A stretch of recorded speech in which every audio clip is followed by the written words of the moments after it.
السلام علیکم ورحمۃ اللہ تعالیٰ وبرکاتہ۔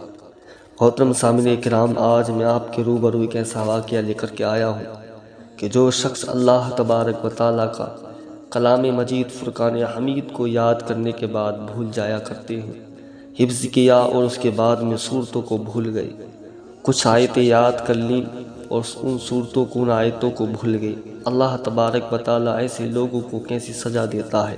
محترم سامعین کرام، آپ لوگ ویڈیو پر بنے رہیں، اور جو لوگ قرآن شریف کو یاد کرنے کے بعد میں بھول جایا کرتے ہیں ان کی کیا سزا ہے، اللہ تبارک و تعالیٰ دنیا کے اندر ان کو کیا عذاب دیتا ہے، آخرت کے اندر ان کو کیا عذاب دیتا ہے۔ حضرت سیدنا عمر بن شرحبیل رحمۃ اللہ تعالیٰ علیہ فرماتے ہیں کہ ایک شخص کا انتقال ہو گیا، لوگ اسے پرہیزگار تصور کرتے تھے، نیکوکار سمجھتے تھے۔ جب وہ اپنی قبر میں پہنچا تو فرشتوں نے کہا کہ ہم تجھے عذاب کے 100 کوڑے ماریں گے۔ اس نے کہا کہ مجھے 100 کوڑے کیوں مارتے ہو؟ کیا میں مقتدی پرہیزگار نہیں تھا؟ کیا میں نیکوکار نہیں تھا؟ کہا چلو 50 ماریں گے۔ 100 کے بجائے 50 فرشتوں نے کر دی۔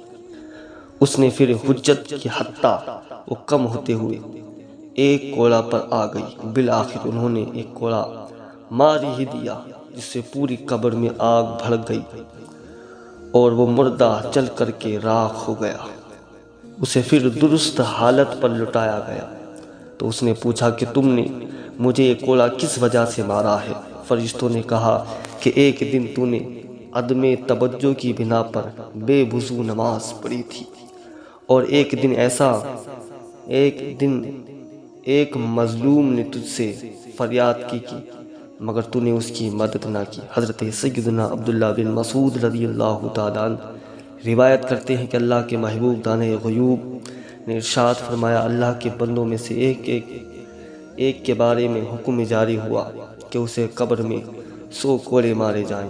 چنانچہ وہ بندہ مسلسل اللہ سے دعا فریاد کرتا رہا، حتیٰ کہ معاف ہوتے ہوتے ایک کوڑا رہ گیا۔ اس ایک کوڑے سے اس کی قبر آگ سے بھر گئی۔ پھر جب آگ ختم ہوئی، اس بندے کو افاقہ ہوا، آرام ملا، تو اس نے فرشتوں سے پوچھا کہ تم نے مجھے یہ کوڑا کیوں مارا ہے؟ انہوں نے کہا کہ ایک دن تو نے بے وضو نماز پڑھی تھی اور ایک مرتبہ مظلوم کے پاس سے گزرا مگر اس کی مدد نہ کی۔ اللہ تبارک و تعالیٰ کی بارگاہ میں عبادت جو کرتے ہیں، اگر بے وضو نماز پڑھتے ہیں تو اللہ تبارک و تعالیٰ کے یہاں پر بہت سخت پکڑ ہے، اس کا عذاب تیار کر رکھا ہے۔ اور جو غریبوں کی مظلوموں کی مدد نہیں کرتے ہیں، پیسہ ہو کر کے بھی مدد نہیں کرتے ہیں، اللہ تبارک و تعالیٰ اس کا بھی حساب لے گا۔ محترم سامعین کرام، جو قرآن شریف کو یاد کرنے کے بعد میں بھول جایا کرتے ہیں، دار قطنی کی روایت میں کچھ اس طرح ہے کہ میں نے کہا کہ مجھے اس باغ کے بارے میں بتاؤ۔ اس فرشتے نے بتایا کہ باغ والے بچے حضرت سیدنا ابراہیم خلیل اللہ کے حوالے کر دیے گئے ہیں، وہ قیامت تک ان کی پرورش کریں گے۔ میں نے پوچھا وہ خون میں تیرنے والا کون تھا؟ اس نے کہا وہ سود خور تھا، اب قیامت تک قبر میں اس کی یہی عذاب ہوتا رہے گا۔ میں نے کہا جس کا سر کچلا جا رہا ہے وہ کون تھا؟ فرشتے نے بتایا کہ اس نے قرآن پاک سیکھ کر کے پھر بھی اسے غافل رہا، اسے یاد نہ کیا، اسے پڑھا نہیں، یہاں تک کہ ایسے بھول گیا اس میں سے کچھ بھی نہیں پڑھ سکتا تھا۔ اب وہ قبر میں جیسے ہی سونے لگتا ہے، فرشتے اس کا سر کچل دیتے ہیں اور وہ قیامت تک اسے یوں ہی سونے نہیں دیں گے۔